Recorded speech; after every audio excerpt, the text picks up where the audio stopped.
Good evening, guys. My name is Prachi Bhutani. Welcome to the economics class. So, we'll start with the India's demographic condition during the colonial period. ये कुछ important key points है और इसके अंदर कुछ important extra question answers हैं जो आपको including NCERT extra question सब इसके अंदर आपको included होगा जो आपको पढ़ना होगा. मैंने आपको इन सब के बारे में नॉर्मली पढ़ाया था, बट जो इस नोट्स के अंदर अच्छे से लिखा हुआ है तो प्रॉपर आपको इस बारे में कुछ पता होना चाहिए कि क्या क्या है. क्लियर है? क्लियर है? Any doubt? यस और नो? एनी डाउट और नॉट? क्लियर है? ओके. सो फर्स्ट की पॉइंट इज डेमोग्राफिक ट्रांजिशन. ये आप नोट्स बनाते रहोगे, लिखते रहना. जो जो कुछ ये सारी डिफाइंस है ये आपको आती होनी चाहिए, क्योंकि पेपर्स में कुछ भी आ सकता है, चाहे वो 1 मार्क्स की डिफाइन क्यों ना हो, चाहे वो कुछ भी हो. ये इम्पॉर्टेंट है और आपको याद भी ऐसे ही करना है जैसे जैसे मैं बताऊंगी. ठीक है, कैसे करना है? So first is demographic transition. The transitions from high birth and death rate to lower birth and death rate as a country of region develops from a pre-industrial to an industrialized economic growth. ये क्या बताता है? The transition from high birth and death rate के death rates के बारे में बता रहे हैं. हम लोग पढ़कर आए थे, आपको पता होगा कि हाई बर्थ रेट और डेथ रेट कितना कितना बढ़ रहा था. ठीक है. To lower birth and death rate as a country of region. जो कंट्री है, कंट्री ऑफ रीजन है, वो डेवलप कर रहा था एक pre industrial to an industrialised economic growth. Industrialise की जितनी भी हमारी इकोनॉमिक ग्रोथ थी in the during the colonial period, जब हमारा डेमोग्राफिक पूरा प्रॉपर एक डेमोग्राफिक बताया गया था कि उसके अंदर पूरी डेमोग्राफिक कंडीशंस क्या क्या हैं. तो इसके बारे में हम लोग इसके अंदर के जो पॉइंट्स हैं ये सब इसी के अंदर आते हैं डेमोग्राफिक के अंदर. ये मैंने आपको बताया भी था, इसलिए मैंने आपके नोट्स आपको प्रोवाइड करे कि इसके अंदर जो जो इम्पोर्टेंट पॉइंट्स आ रहे होंगे वो आप लोग पढ़ लो. क्लियर है? तो ये भी पढ़ना और अपनी बुक्स भी पढ़ना, कोई वो नहीं है. ठीक है, इसके अंदर सब इंक्लूडेड हो जाएगा आप लोग के एनसीईआरटी क्वेश्चन जो कुछ भी है. ठीक है, जो इम्पोर्टेंट पार्ट्स हैं, जो मैंने पॉइंट्स आपको बताए थे, वो क्लियर हो जाएंगे. तो आपको सबसे पहले डेमोग्राफिक ट्रांजिशंस की डिफाइन याद करनी है प्रॉपर अच्छे से. आप बार बार उसको बोलो. The transitions from high birth high birth and death rates to lower birth and death rate as a country of region develops from a pre-industrial to an industrialized economic growth. अब इसको बार बार बोलोगे जल्दी आ. ठीक है. Next is mortality rate. It is the annual number of death from a disease और in general पर 1000 people. Mortality rate क्या होता है? एनुअल, कितने एनुअल नंबर ऑफ डेथ्स हो रहे हैं because of disease in general. तो it is called a mortality because of disease. किसी डिजीज की वजह से बंदा मर रहा है या किसी जनरल कुछ प्रॉब्लम हो गई है, तो एनुअल नंबर ऑफ, जो पूरे साल का नंबर ऑफ डेथ है, एनुअल नंबर ऑफ डेथ, वो पर 1000 पीपल के बेसिस पे मोर्टेलिटी रेट बनाते हैं. क्लियर है? रिवाइज याद हो जाएगा. It is the annual number of death from a disease or in general per 1000 people. Clear है? Next, infant mortality rate. Infant mortality rates refer to a number of infants dying before reaching 1 year age, 1 year of age per 1000 live births in a year. Infant mortality rates क्या होता है? उसके अंदर कि एक साल में, वो पूरे मोर्टेलिटी रेट पूरे साल का बता रहा था, बट 1000 लोग का. इधर क्या इन्फेंट मोर्टेलिटी रेट में कि इसके अंदर जो एक साल से बच्चे पैदा होते हैं, बस पैदा ही होते हैं और थोड़े टाइम बाद वो उनकी डेथ हो जाती है, वो इन्फेंट मोर्टेलिटी रेट होता है. It is called a infant mortality rate. 1000 live birth in a year, वो लोग मर जाते हैं. ओके. कौन? बच्चे जब एक साल से नीचे के भी होते हैं, मतलब जैसे ही पैदा हुए और उसके बाद वो हो गए, वो मर गए, डेथ हो गई उनकी। Okay, it is called a infant mortality rate. Infant mortality rate refer to a number of infants dying before reaching 1 year of age per 1000 live birth in a year. Clear है? Okay. So next is birth rate. Birth rate मैंने आपको बताया था, birth rate refer to a number of children born per 1000 in a year. Number of children born होते रहते हैं हर साल, 1000 बच्चे पैदा होते ही है in every year. ठीक है, तो birth rate refer to a number of children born per 1000 in a year. born होते ही रहते हैं. clear है? death rate refer to a number of people dying per 1000 person in a year. ऐसे 1000 लोग पैदा होते हैं और 1000 लोग मरते हैं, डेथ होती है, डेथ रेट पे आते हैं. Okay, last is life expectancy. Life expectancy refer to the average number of years for which people are expected to live. Life expectancy क्या होती है? जितने भी एवरेज नंबर ऑफ ईयर्स है उनको कुछ फॉर विच पीपल की वो जीना चाहते हैं, एक्सपेक्टेड करना चाहते हैं कि हम लोग कितने साल तक जी पाएंगे. तो एक लाइफ एक्सपेक्टेंसी भी होती है हमारी कि हम कितने साल तक जी सकते हैं. अगर कोई हमारे पास प्रॉब्लम आ गई, कोई डिजीज़ हो गया, तो हमारा कुछ पता नहीं होता कब हम लोग चले जाएंगे.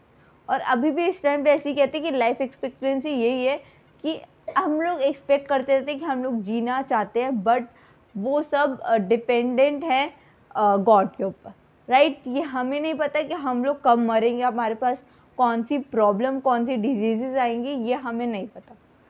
ठीक है, तो लाइफ एक्सपेक्टेंसीज भी यही कहलाती है. Life expectancy refer to the average number of year for which people are expected to live. Clear है ये सारे पॉइंट्स? Any doubt? हो जाएंगे सारे क्वेश्चंस? ये सारे पॉइंट्स आप लोग पढ़ोगे.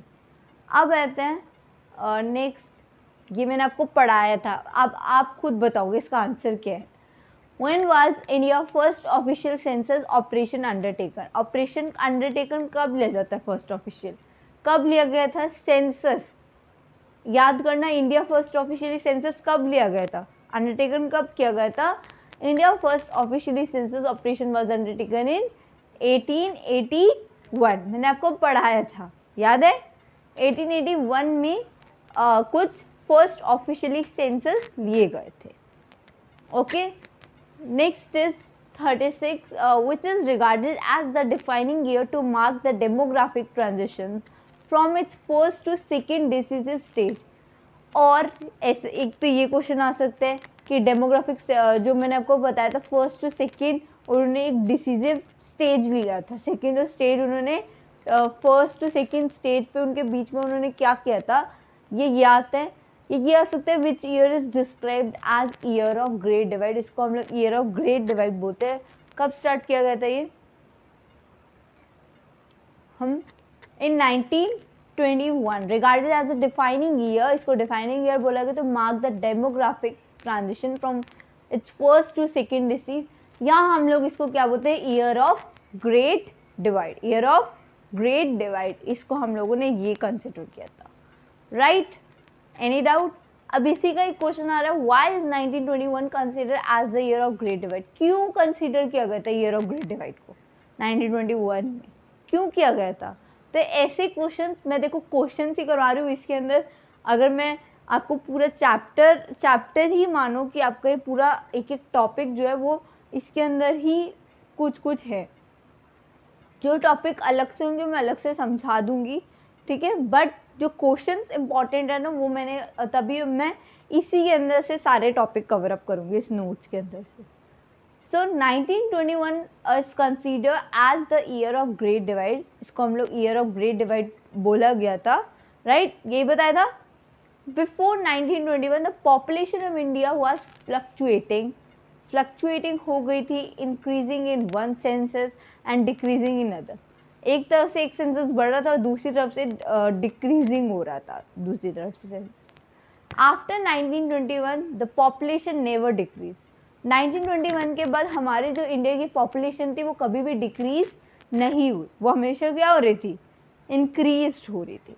तो इन्होंने लिखा है the population never decrease. Never मतलब कभी भी नहीं हुई डिक्रीज. 1921 के बाद इट शो कॉन्टिन्यूस इंक्रीज, वो हमेशा क्या शो कर रही थी, वो कॉन्टिन्यूस इंक्रीज हो रही थी। क्लियर हो गया? पक्का? ये 3 क्वेश्चंस आप लोगों को क्लियर हो गए। सेंसस कब हुआ था फर्स्ट, और सेकेंड डिसीजिव कब लिया गया था, और कंसीडर क्यों किया गया था ईयर ऑफ ग्रेट डिवाइड को 1921 में। क्लियर है? ओके, नेक्स्ट इज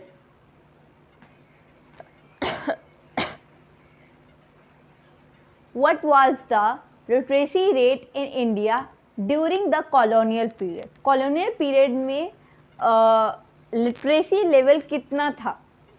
मैंने आपको ये भी बताया था। The overall literacy level was less than 16%। Less than था कितना? 16% लेस देन था। Out of this the female literacy level was about 7%। इसमें से 7% फीमेल्स लिटरेसी लेवल पढ़ रही थी। इसमें से 7% कौन पढ़ रहा था? फीमेल्स पढ़ रही थी, राइट? तो इसी की एक लिटरेसी कॉलोनियल, जब लिटरेसी लेवल मैंने आपको पढ़ाया कि लिटरेसी लेवल भी हम लोग क्यों यूज़ कर रहे थे लिटरेसी, क्योंकि बहुत कम लोग पढ़ रहे थे। लिटरेसी लेवल क्या होता है? मतलब पढ़े लिखे। अनलिटरेसी क्या होता है बताओ?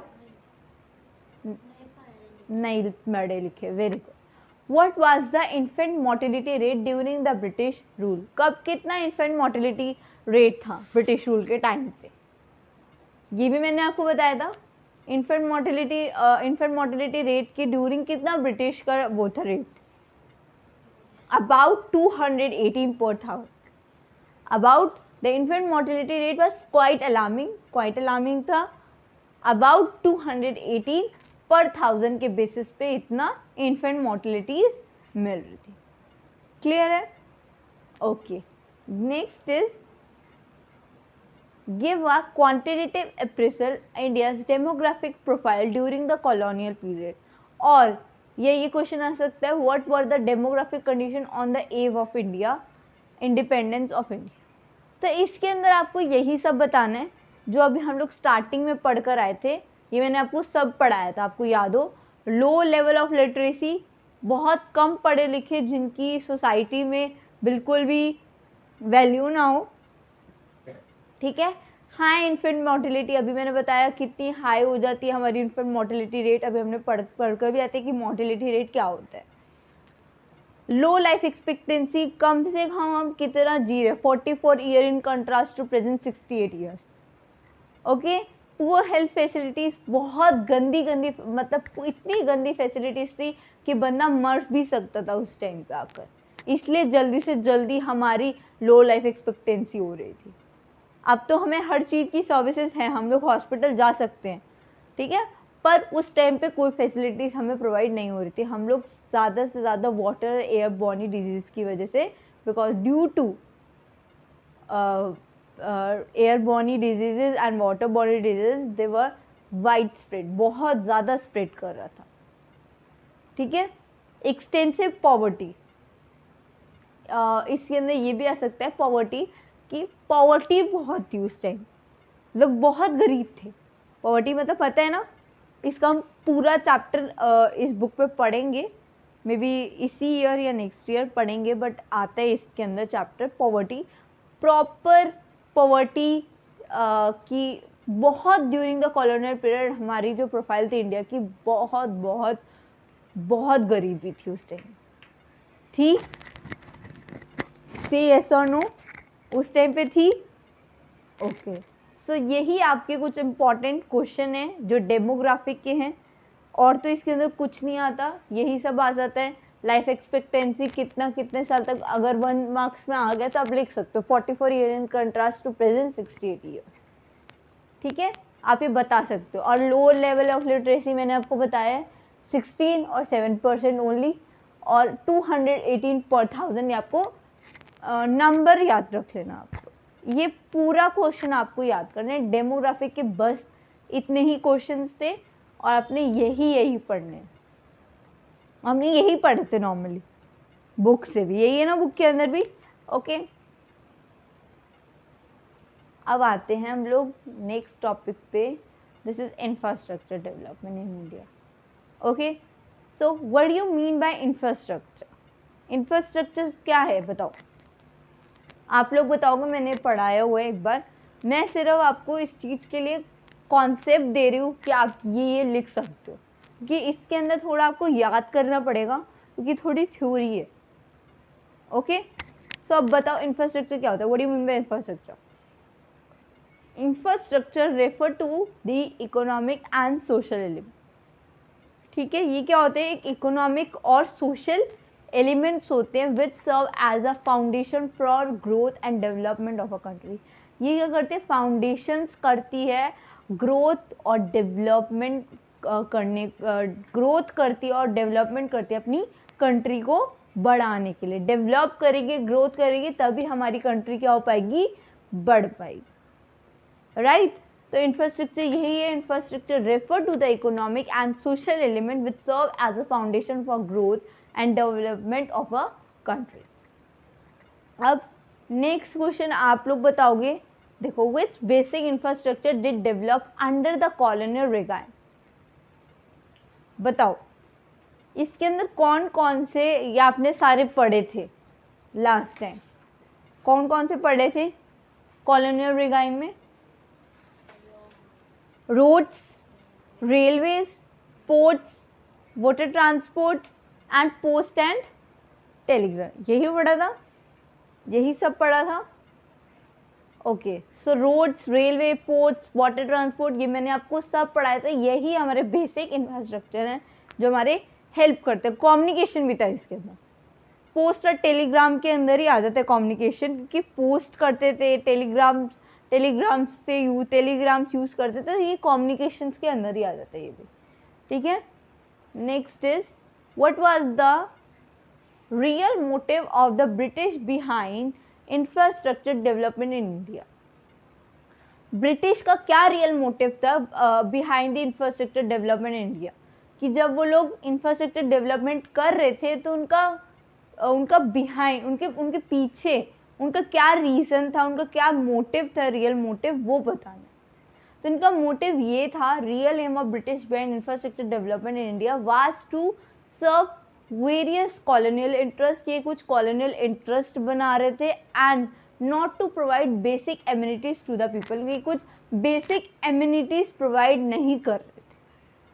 आप लोग इसका मतलब ढूंढ कर आओगे एमिनिटीज का, what do you mean bye amenities, क्या होता है, क्या होता है एमिनिटीज का मतलब? आप लोग जल्दी से आप लोग बताओगे एमिनिटीज का मतलब क्या होता है, फिर हम लोग डिस्कस करते हैं।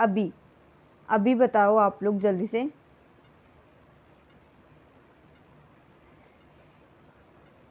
एमिनिटीज टू द पीपल, वो कुछ बेसिक एमिनिटीज प्रोवाइड नहीं कर रहे थे। कौन सी ऐसी एमिनिटीज थी जो वो लोग प्रोवाइड नहीं कर रहे थे? एमिनिटीज मतलब सुविधाएं, जो उनकी एमिनिटीज थी, जो उनकी सुविधाएं थी, जो उनको सुविधाएं देनी चाहिए थी, वो लोग नहीं प्रोवाइड कर रहे थे। सुविधाएं पता है ना, कुछ कुछ सुविधाएं, कि हमें रोड्स की सुविधाएं देनी चाहिए, हमें कम्युनिकेशन की सुविधाएं देनी चाहिए, आपने सुना है ना, तो एमिनिटीज प्रोवाइड नहीं कर रहे थे हैं। यस, उनको एमिनिटीज नहीं दे रहे थे, उनको सुविधाएं नहीं दे रहे थे। Okay, it is not a freedom, it is amenities.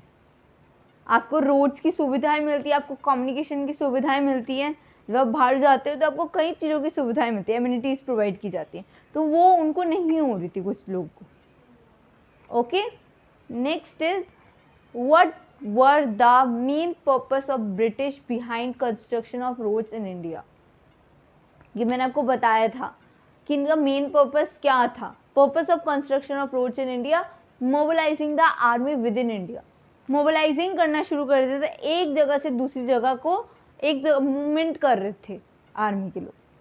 Mobilising मतलब एक जगह से दूसरी जगह मूवमेंट करना, ठीक है, विद इन इंडिया, इंडिया के अंदर ही अंदर।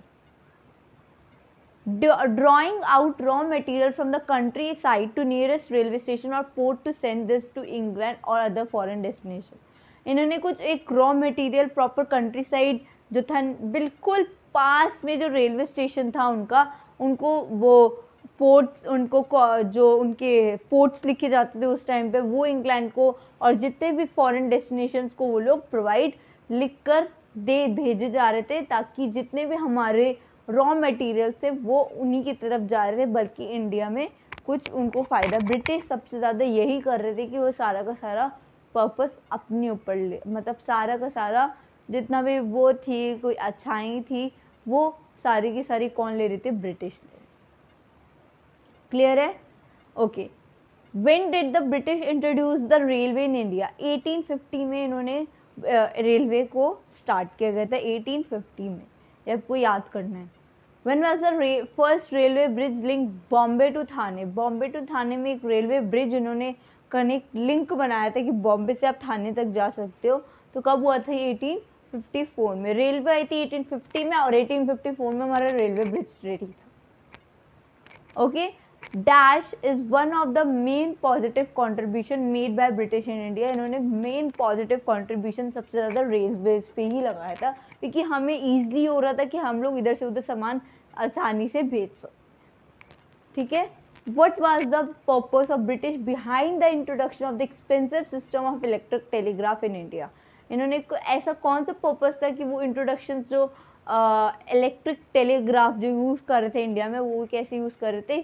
क्योंकि बहुत एक्सपेंसिव सिस्टम था टेलीग्राफ का, जो उन्होंने to serve the purpose of maintaining law and order, उन्होंने एक पर्पस बना दिया कि आप लोग एक लॉ और ऑर्डर को मेंटेन कर कर चलोगे, तभी ये ब्रिटिश इन्होंने एक पूरा सिस्टम, एक्सपेंसिव सिस्टम बना दिया था। ओके।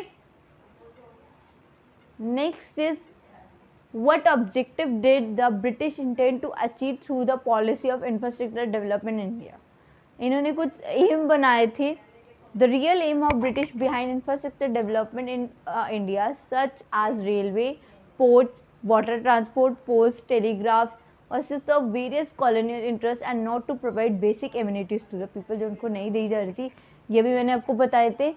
दो रीजंस, रोड्स के लिए, जब रोड्स बिल्ड हो रही थी, ओके, तो आप मोबिलाइजिंग कर रहे थे, और जो रेलवे स्टेशन का कंट्री वो इधर से उधर पोर्ट्स भी भेज रहे थे। और railways were develop by the British mainly for 3 reason. उन्होंने एक इफेक्टिव कंट्रोल करा था, ताकि जो हमारी वास्ट इंडियन टेरिटरी थी बहुत ज़्यादा वो कर रही थी, उन्होंने अपना प्रॉफिट अर्न करना शुरू कर दिया था, क्योंकि हम लोग लिंकिंग हो गए थे रेलवेज के साथ। उन्होंने अपना प्रॉफिटेबल इन्वेस्ट करना शुरू कर दिया, क्योंकि ब्रिटिश के पास इतना फंड हो गया था कि वो प्रॉफिट पे प्रॉफिट कमाए जा रहे थे इंडिया के बेसिस पे। ठीक है। और the system of electric telegraph was introduce at a high cost पे। उन्होंने, अभी मैंने बताया था कि एक्सपेंसिव कॉस्ट थी, जो उन्होंने एक पर्पस बनाया था कि वो मेंटेन कर कर चलेंगे जो उनका लॉ और ऑर्डर होगा।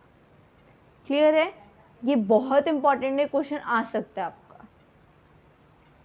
Next is how did the railways affect the structure of the Indian economic. ये भी रिफेक्ट कर रहे थे लॉन्ग डिस्टेंस के लिए, कि पीपल को जोग्राफिकल और कल्चर बैरियर्स कैसे बताना है। और ऑन दी अदर हैंड वो इंक्रीज कर रहे थे अपने कमर्शलाइजेशन की, एग्रीकल्चर का हमारा ज़्यादा से ज़्यादा इफेक्ट हो, और सारा की सारी जो अफेक्टेड हो रही थी वो कंपेटिव सेल्फ सफिशिएंसीज कर रहे थे। सारी की सारी विलेज इकोनॉमिक जो थी इंडिया में, वही सारा का सारा काम उठा रहे थे ब्रिटिश। बहुत ही गलत काम कर रहे थे, वो पॉजिटिविटी कंट्रीब्यूशन नहीं ले रहे थे। ठीक है। ये सब आपको बताने ही मैंने आपको बताया हुआ है, रोड्स के बारे में, रेलवेज के बारे में, पोर्ट्स के बारे में, एयर एंड वाटर ट्रांसपोर्ट के बारे में। सेटिस्फैक्ट्री नहीं थे वो लोग एयर और कम्युनिकेशन का मैंने आपको बता दिया, पोस्टर टेलीग्राम। अब वो means most popular means of communication थे, बहुत एक्सपेंसिव थे, तभी ये बहुत ज़्यादा इन्होंने एक पर्पस लगा देते कि जब तक आप लोग लॉ और ऑर्डर मेंटेन नहीं कर कर चलोगे तभी आपका कुछ काम नहीं हो सकता। ठीक है। तो this question is very important. आपका ये मैंने कौन सा करा दिया? Demographic and infrastructure. तो आपको ये क्वेश्चंस जो हैं, मैंने आपको टाइम भी दिया था, और आपके पास अभी भी 2 दिन का, सैटरडे संडे भी आपको, फ्राइडे सैटरडे संडे आपको 3 दिन कुछ भी नहीं दिया। अब आपने ये सारे क्वेश्चंस अच्छे से करने हैं, और कल भी मिलेगी क्लास, ऐसा नहीं है कल क्लास नहीं मिलेंगी, बट कल मैं प्रॉपर आपको छोटा टॉपिक ही दूंगी। कल मैं सोच रही हूँ आपको ऑक्यूपेशनल करें, एक पेज का है। ऑक्यूपेशनल क्या होता है, कल हम एक ही टॉपिक करेंगे, आपके पास 3 टॉपिक हो जाएंगे।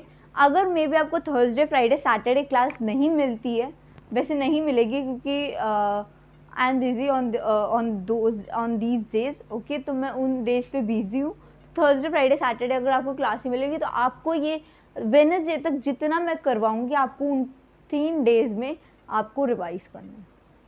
ओके, थर्सडे फ्राइडे सैटरडे आपको क्लास नहीं मिल पाएगी, पर आपने क्या करना है, अपना रिवाइज करना है अच्छे से। इतना नहीं कि आप भूल जाओ, आराम से करो, कोई प्रॉब्लम नहीं। आपके पास 3 दिन आप अच्छे से, आज से अगर शुरू करोगे, अगर आप आज एक टॉपिक याद करते हो, कल एक टॉपिक याद करते हो, तो आपके पास पूरा 1 वीक है।